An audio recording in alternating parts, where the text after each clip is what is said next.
I have always been the type of guy who just breaks habits using will and knowledge. For example, when I wanted to break the habit of scrolling, no, I didn't put any limit on those apps. I just deleted all social media apps from my phone, and then I changed my YouTube list, and then I blocked YouTube Shorts using an extension. And I did this for 6 months. And then after those 6 months, when I came back on those social media apps, I was not addicted to scrolling anymore. But some habits, like waking up for Fajr during sleep, were not just built using will and knowledge, but instead they were built slowly and surely. And I have found that this is the case for most people. They can't just break or build a habit like this. Instead, they build and break their habits slowly but surely. And so, this is how you break your habit.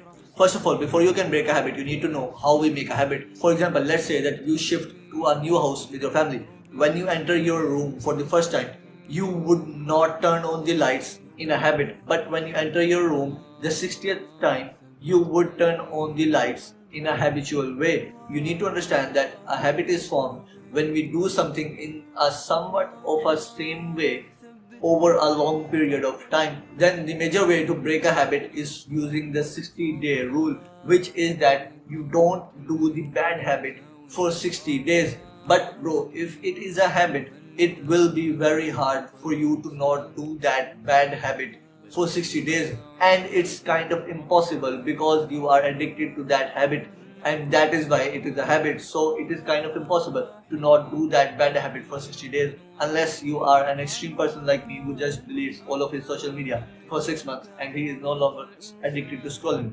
So to tackle this problem, we use progressive deloading, which is the inverse of progressive overloading. And in progressive overloading, you increase the weight. Like for example, when you go to the gym, on the first day you don't lift 100 kg on the bench press. Instead, on the first day you just lift the empty bar, and then slowly but surely you increase the weights, and that is progressive overloading. And then there is progressive deloading, which is just the inverse of it. And in progressive deloading, you slowly but surely decrease the weights. So if you are addicted to scrolling and you scroll for around, let's say, 3 hours every single day, you set a target of scrolling for 2 hours 45 minutes the next day.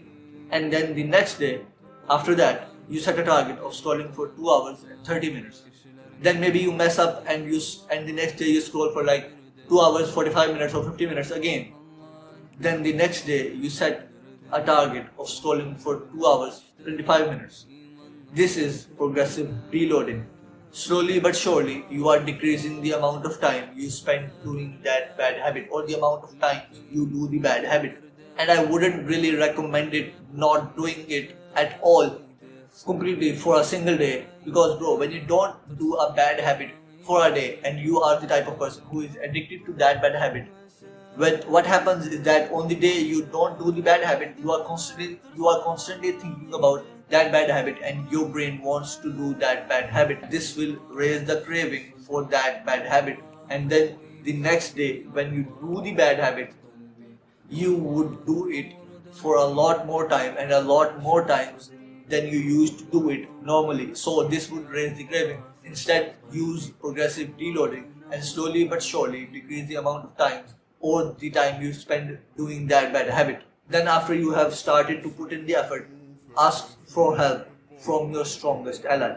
Make dua, because bro, you need to understand that when you put in the work and then when you make dua, these two combined are the best combo out there in the entire world. But the first condition is you must be putting in the work, you must be trying to break the bad habit. Because bro, when you are just making dua for a certain thing and you are not putting in the effort to do that thing, you are deluding yourself, because you are not putting in the work and you are just thinking to yourself that if I just make dua, it will happen somehow. But bro, that is not how things work. For example, during my board exams, I had the plan of uploading one video every single week because I was passing through the exams, and I had already made those videos before the exams had started. But then in my duas, I was still asking Allah to make me upload 2 videos every single week, even though I had not planned to, and I was not even putting in the effort to upload 2 videos every single week. If you do the bad habit when no one is watching you, you need to understand that Allah is watching you all the time. Like the phrase that nobody is watching you, like no one is watching you, is wrong. It's a lie, bro.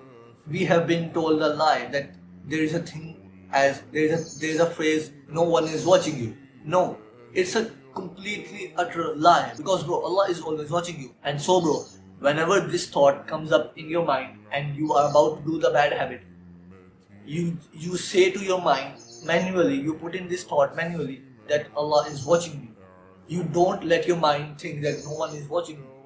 No, instead you put in there manually that Allah is watching you. And scholars say, bro, that this line, like Allah is watching, was one of the best things that was revealed from the heavens because it is such a strong line that it makes you not do the bad habits and it makes you do the good habits even when there is no one watching because you already know that the one for whom you are doing the good habit, he is already watching you and it does not matter if anybody else watches you or not. And then bro, while you are using progressive deloading to decrease the amount of time you do the bad habit, also learn about its bad effects. Like for example, the way I stopped eating junk food was only after I learned about the bad effects of junk food. And when you learn about the bad effects of junk food, you would still mess up a few times or you would still end up doing it a few times because of your friends or whatever, but still over the long run, if you keep learning about the bad effects of that habit,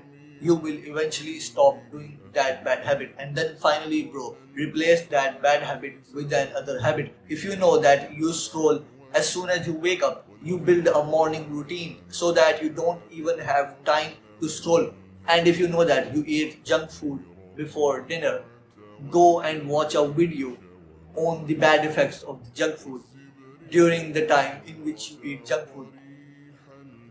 Go and do that and I can bet you that you would no longer be addicted to that bad habit in around a month or two if you keep putting in the effort. Like bro, make yourself so busy that you don't even have time to think about that bad habit.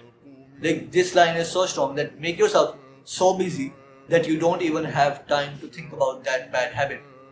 And so do good and I'll see you in Jannah.